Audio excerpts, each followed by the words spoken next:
జై శ్రీరామ్. అందరికీ నమస్కారం. వెల్కమ్ టు న్యూస్ అఖండ. నేను మీ కస్తూరి శ్రీధర్. మిత్రులారా, ఇజ్రాయెల్కు అదేవిధంగా మన దేశానికి చాలా దగ్గర సంబంధాలు అయితే ఉన్నాయి. మన దేశంలాగా ఇజ్రాయెల్ చుట్టూరా కూడా శత్రు దేశాలన్నీ ఉన్నాయి. ఈ ఇజ్రాయెల్ చుట్టూరా ఈజిప్టు, సిరియా, లెబనాను, పాలస్తీనా, జోర్డాను ఈ దేశాలన్నీ ఉన్నాయన్నమాట.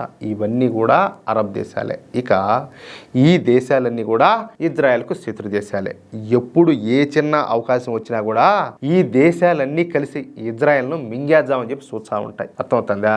మళ్ళీ ఇజ్రాయెల్ జనాభా వచ్చేసి 1 కోటి మంది లోపలనే. అంటే అంత చిన్న దేశాన్ని ఇంతమంది కలిసి ఏమీ చేయలేకపోతున్నారు. అది విషయం. అయితే ఇందుకోసం ఆ దేశాలన్నీ కలిసి రకరకాల ఎత్తులన్నీ కూడా వేస్తూ ఉంటాయి. ఇజ్రాయెల్లో బాంబు దాడులు చేసి ఇజ్రాయెల్ ప్రతి దాడి చేసే సమయంలో ఈ ఆడవాళ్ళను పిల్లలను ముందు పెట్టి ఆమె వెనకపోతూ ఉంటారు.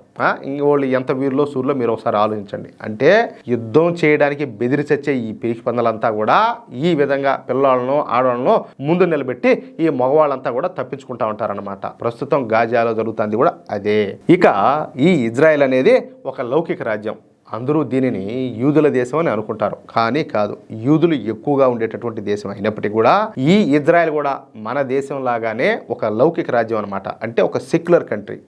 కానీ సెక్యులర్ అంటే మన మాదిరి మునమోపుతనంగా ఉండదు. ఇక్కడ ఏంటంటే ఈ సూడో సెక్యులర్ ముండా కొడుకులు ఈ దేశ వ్యతిరేక శక్తులు, హిందూ వ్యతిరేక శక్తులు వీళ్ళంతా కలిసి మన పక్క దేశాలకు అంటే మన శత్రు దేశాలకు వంతపడుతూ ఉంటారు. కానీ ఇజ్రాయెల్లో అట్లుండదు కథ. మొత్తం ఎన్ని పార్టీలు ఉన్నా, వేరే వేరే పార్టీలైనా, రాజకీయాలు ఎన్ని ఉన్నా, ఏదైనా కూడా ఫస్ట్ వాళ్ళకు దేశం అనమాట. దేశం తర్వాతనే ఏదైనా.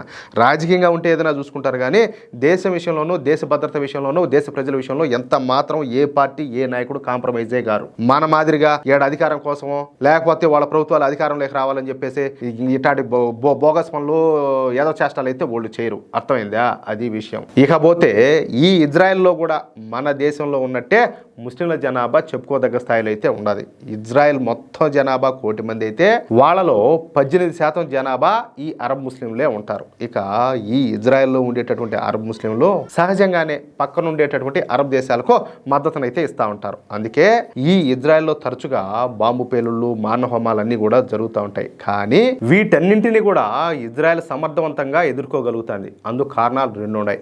ఒకటి వచ్చేసి ఇజ్రాయెల్ యూదులంతా కూడా ఐకమత్యంగా ఉంటారు. మనలాగా అదిగో నీదా పార్టీ నాది పార్టీ, లేకపోతే ఇదిగో నీ కులం అది నా కులం ఇది అని చెప్పి ఇట్లా అంతా కూడాను, లేకపోతే నేను పలానా హీరోకి అభిమాని, అదిగో నువ్వు వచ్చేసి పలానా హీరోకి అభిమాని అని చెప్పేసి ఇట్లాంటి అనే లంగా వ్యాపారాలన్నీ ఉండవు. యూదులంతా కూడా ఐకమత్యంగా ఉంటారు. ఇక రెండో విషయం వచ్చేసి అధునాతనమైనటువంటి సాంకేతిక పరిజ్ఞానాన్ని తయారు చేసి దానిని సమర్థవంతంగా ఉపయోగిస్తూ ఉంటారనమాట. ఈ అధునాతన సాంకేతిక పరిజ్ఞానంలో ఇజ్రాయెల్ను కొట్టే దేశమే లేదు చెప్పాలంటే. చివరికి అమెరికా కూడా ఈ సాంకేతిక పరిజ్ఞానాన్ని ఇజ్రాయెల్ నుంచే కొనుగోలు చేస్తూ ఉంటుంది. అర్థమైందా? అది కథ. ఇక ఈ ఇజ్రాయెల్ దేశం తన శత్రువులను సమర్థవంతంగా ఎదుర్కోవడానికి గల కారణం వాళ్ళ దగ్గర ఉండేటటువంటి డ్రోన్ టెక్నాలజీ అనమాట. ఈ డ్రోన్లు కొన్ని వేల అడుగుల ఎత్తులో పైన ఎగురుతా శత్రువుకు కనపడకుండా శత్రువుల యొక్క కదలికలను కమాండ్ సెంటర్కు తెలియజేస్తాయన్నమాట. అంతేకాకుండా అవసరమైతే ఆ టార్గెట్ల పైన దాడులు చేసి పేల్చి అవతల బాధ దొరుకుతాయి. ఇక ఈ డ్రోన్లలో సర్వేలెన్స్ డ్రోన్లని, అటాక్ డ్రోన్లని, సూసైడ్ డ్రోన్లు, కామికాజీ డ్రోన్లు, కంబాట్ డ్రోన్లు, ఈ విధంగా రకరకాల డ్రోన్లన్నీ కూడా ఉంటాయి. ఈ డ్రోన్ల సమాహారంతో ఇజ్రాయెల్ ఒక పెద్ద మిలిటరీ వ్యవస్థనే తయారు చేసుకునేది. తద్వారా ఏంటంటే టార్గెట్ అనేది 1000 మందిలో దాక్కున్నా సరే వాడిని గుర్తించి పేల్చేయగలిగినటువంటి సత్తాను ఈ ఇజ్రాయెల్ అయితే సంపాదించింది. ఇక మన దేశం విషయానికి వద్దాం. ఈ ఇజ్రాయెల్ చుట్టూరా కూడా శత్రు దేశాలు ఉన్నట్టు మన చుట్టూరా కూడా ఈ పాకిస్తాను, బంగ్లాదేశ్, చైనాలో ఉన్నాయన్నమాట.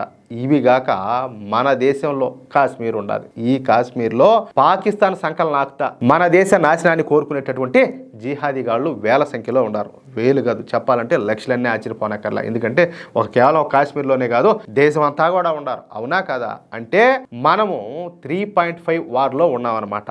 ఇక్కడ 3.5 అని ఎందుకన్నారంటే పాకిస్తాను, చైనా, బంగ్లాదేశ్ ఇక్కడ ఉండేటటువంటి ఈ పాకిస్తాను, బంగ్లాదేశ్, చైనా ఇలా సంకలనం నాకేటటువంటి 0.5 గాళ్ళు. అర్థమైందా? అది విషయం. మన దేశానికి ఎప్పుడైనా సరే ఎవరితోనైనా కూడా పూర్తి స్థాయిలో యుద్ధం అనేది కనుక వస్తే మనం అప్పుడు ఖచ్చితంగా ఈ 3.5 వార్ అనేది చేయాల్సి ఉంటుంది. అంటే మన బయట ఉన్నటువంటి శత్రువులతో పాటు అంతర్గతంగా ఈ దేశంలో ఉన్న శత్రువుల మీద కూడా మనం పోరాటం చేయాల్సి ఉంటుంది. మరి 3.5 వార్ అంటే మాటలు కాదు కదా. అందుకు మన దగ్గర కూడా అధునాతనమైనటువంటి టెక్నాలజీ కావాలి. ముఖ్యంగా డ్రోన్ టెక్నాలజీ అవసరం అవుతుంది. ఒక డ్రోన్ టెక్నాలజీ మాత్రమే కాకుండా యాంటీ డ్రోన్ టెక్నాలజీ అవసరం కూడా మనకు ఖచ్చితంగా అవసరం అవుతుంది. ఎందుకంటే మొన్న ఈ మధ్య జరిగినటువంటి ఆపరేషన్ సింధూర్లో పాకిస్తాన్ మన మీద 500 డ్రోన్లను ప్రయోగించిన సంగతి మీకు కూడా తెలిసిందే. కానీ నిజానికప్పుడు మన దగ్గర పూర్తి స్థాయి యాంటీ డ్రోన్ టెక్నాలజీ అనేది లేదు. అయినప్పటికీ కూడా బైరక్టర్ డ్రోన్ల వంటి అధునాతనమైనటువంటి డ్రోన్లను మనం కూల్చేయగలిగాం. ఈ ఆపరేషన్ సింధూర్ జరిగి ఇప్పటికి 100 రోజులు దాటిపోయింది. కానీ ఈ 100 రోజుల్లో భారత్ కొన్ని అద్భుతాలను అయితే సాధించింది. అవేంటయ్యా అంటే అటాక్ డ్రోన్లను తయారు చేయడం ఒకటైతే ఏకంగా 4 రకాల యాంటీ డ్రోన్ సిస్టమ్స్ను మన భారతదేశ స్టార్టప్ సంస్థలు అయితే అభివృద్ధి చేశాయి. చూడండి ఎంత గొప్ప విషయం. కేవలం 100 రోజుల్లో. చాలా మందికి తెలియకపోవచ్చు కానీ ఇది ఒక అద్భుతం అని చెప్పుకోవచ్చు. చెప్పే కదా, కేవలం 100 రోజుల వ్యవధిలో ఇన్ని రకాల డ్రోన్లను అదేవిధంగా యాంటీ డ్రోన్ సిస్టమ్స్ను అభివృద్ధి చేయడం అంటే మామూలు మాటలు కాదు. దాని వెనక ఎంత శ్రమ, ఓర్పు, కష్టం ఉంటాయో మనమైతే అర్థం చేసుకోవచ్చు. అయితే కొత్తగా తయారు చేసిన అభివృద్ధి చేసినటువంటి ఈ కొత్త డ్రోన్ వ్యవస్థలను భారత ప్రభుత్వం ఇంకా బయట పెట్టలా, కానీ బయట పెట్టబోతోంది. అది ఎప్పుడు కూడా చెప్తా. త్వరలోనే ప్రపంచానికి మన దేశ సత్తా చూపించేందుకు, మన డ్రోన్ టెక్నాలజీని చూసి శత్రు దేశాలను గడగడ వణికించేందుకు వచ్చే నెలలోనే మన భారతదేశం ఒక అతిపెద్ద మిలిటరీ ఎక్సర్సైజ్ని అయితే నిర్వహించున్నది.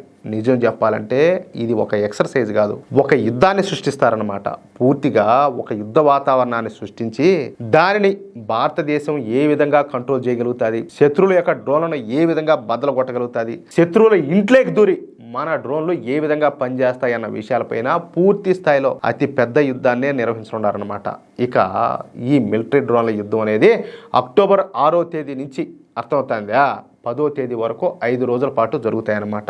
ఈ మిలిటరీ ఎక్సర్సైజ్లను మధ్యప్రదేశ్లో నిర్వహించున్నారు. ఇక ఈ ఎక్సర్సైజ్ పూర్తయిన తర్వాత నుంచి ఇక భారత సైన్యం కూడా ఇజ్రాయెల్ తరహాలో మన శత్రువులను అదేవిధంగా మన దేశంలోకి చొరబడేటటువంటి తీవ్రవాదులను అలాగే గూఢచారులను స్మగ్లర్లను పార్ట్లోనే లేపుదబ్బనున్నారు. అది విషయం.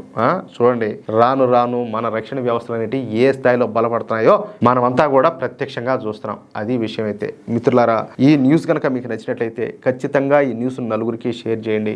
అలాగే ప్రతి ఒక్కరూ కూడా మీ యొక్క అమూల్యమైనటువంటి అభిప్రాయాలను కామెంట్ రూపంలో తెలియజేయండి. ఇంకో విషయం ఏంటంటే, ఇంతవరకు మీరు కనుక మన ఛానల్ను సబ్స్క్రైబ్ చేసుకున్నట్లయితే ప్రతి ఒక్కరు కూడా మన ఛానల్ను సబ్స్క్రైబ్ చేసుకోండి, సపోర్ట్ చేయండి ప్లీజ్. జై శ్రీరామ్, జై హింద్.